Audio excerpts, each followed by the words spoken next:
Assalamualaikum warahmatullahi wabarakatuh.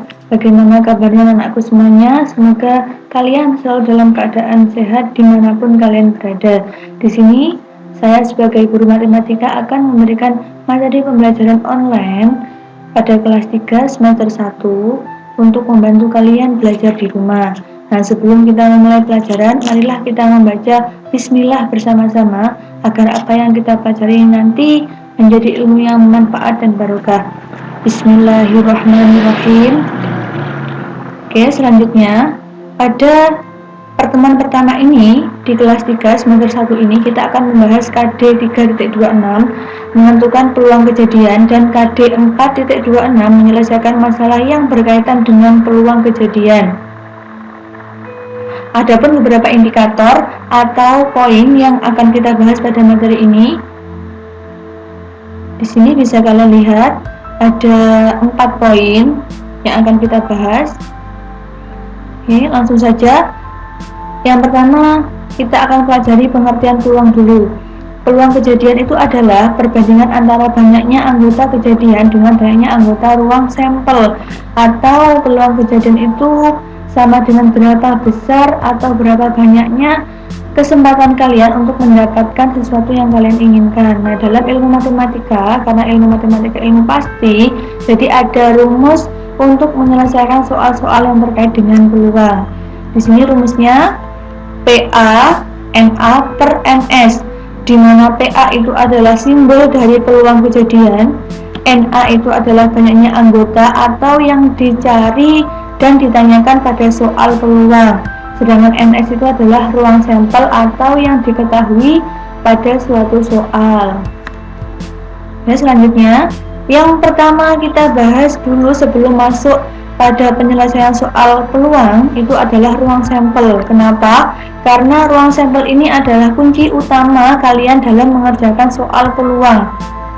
Tanpa ruang sampel, kalian tidak bisa mengerjakan soal peluang.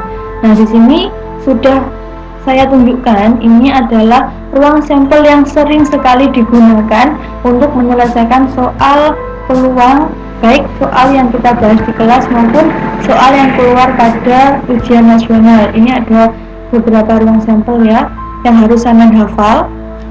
Yang pertama, untuk koin, satu koin itu memiliki dua sisi, yaitu angka dan gambar. Makanya di sini NS-nya ada dua, yaitu AG, angka dan gambar.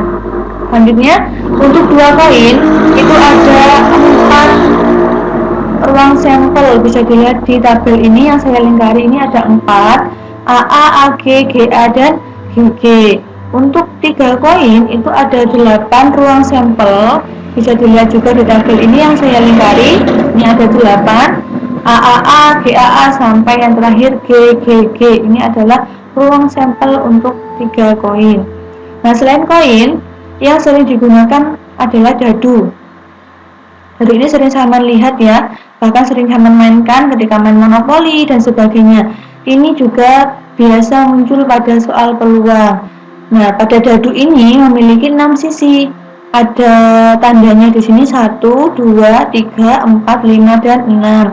Itu sebagai NS atau ruang sampel ada 6, 1 sampai 6. Nah, untuk dua dadu itu ada 36 ruang sampel.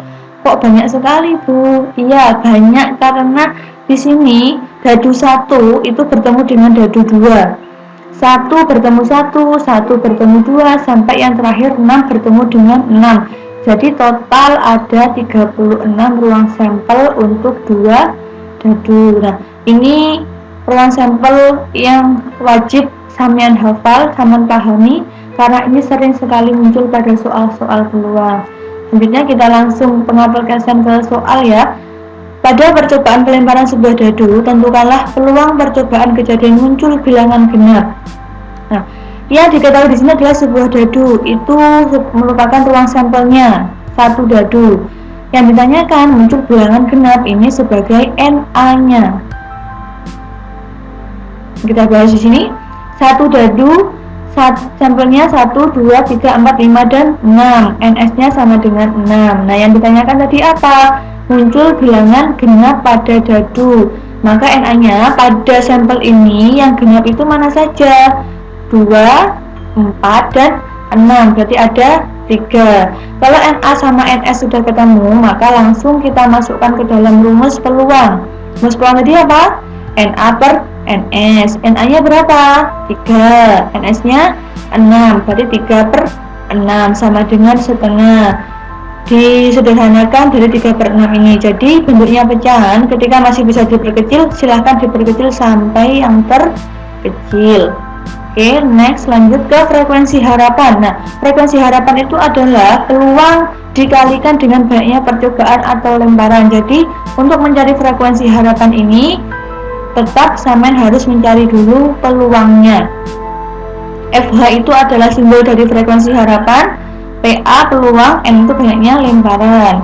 Contoh soal, bila 2 dadu dilempar 720 kali, berapakah frekuensi harapan dari munculnya mata dadu berjumlah 10? Yang pelemparan tadi itu sebagai N. Di sini ada 2 dadu, itu sebagai ruang sampel. Yang ditanyakan adalah berjumlah 10, berarti ini NA. Saya jelaskan, 720 kali itu adalah pelemparannya N. Kita cari dulu peluangnya.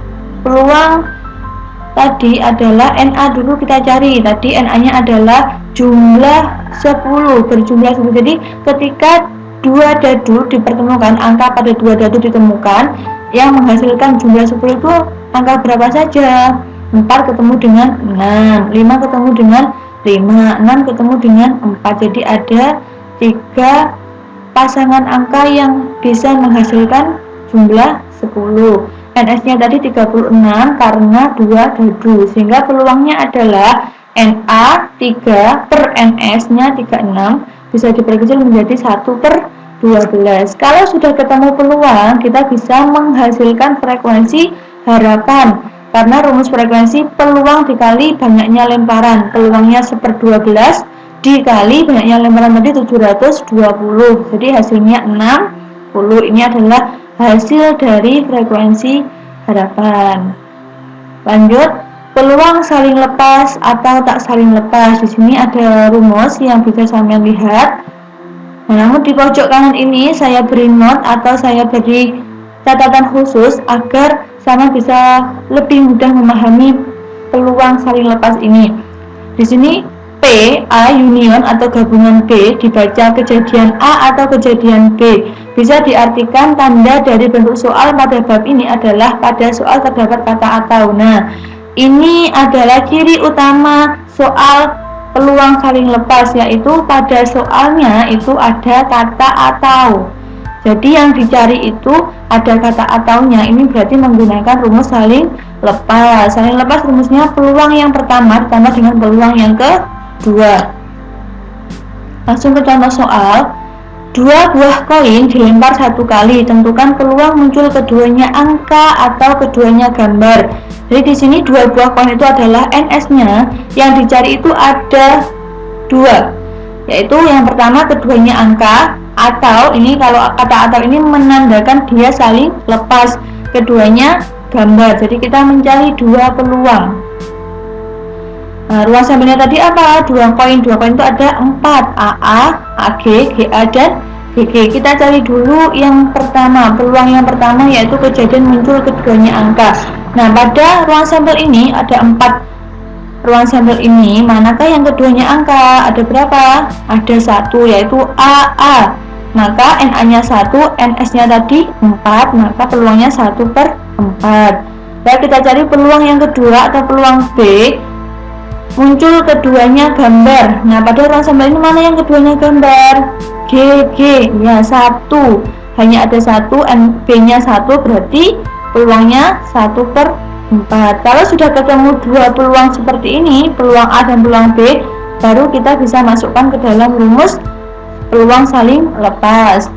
PA ditambah PB, PA-nya 1/4, PB-nya juga 1/4, dijumlahkan menjadi 2/4, diperkecil menjadi 1/2. Ini cara menyelesaikan soal peluang saling lepas. Nah, untuk saling bebas, 2 kejadian dikatakan saling bebas apabila peluang kejadian pertama tidak dipengaruhi oleh kejadian kedua dan sebaliknya. Ini rumus untuk peluang saling bebas.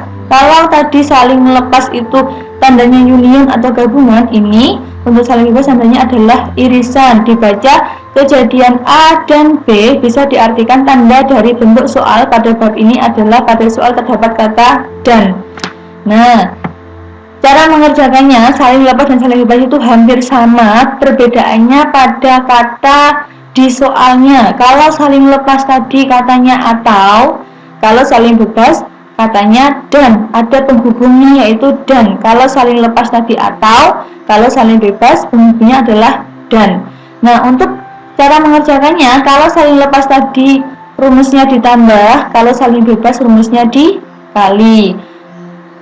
Diingat lagi, kalau saling lepas tadi pada soal kata penghubungnya atau dan rumusnya ditambah, kalau saling bebas penghubung katanya adalah dan, cara mengerjakannya dikali.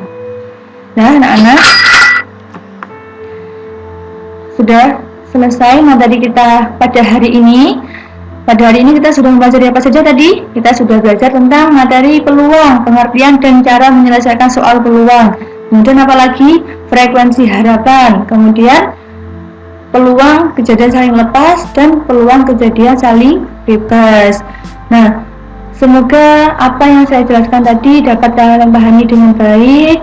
Meskipun kita tidak bisa belajar secara tatap muka, saya harap semangat belajar kalian tidak pernah surut, karena kalian bisa belajar di rumah dengan melihat video-video dari Bapak Ibu Guru semuanya. Cukup sekian dari saya. Salam semangat belajar dan tetap jaga kesehatan. Dari saya sekian. Assalamualaikum warahmatullahi wabarakatuh.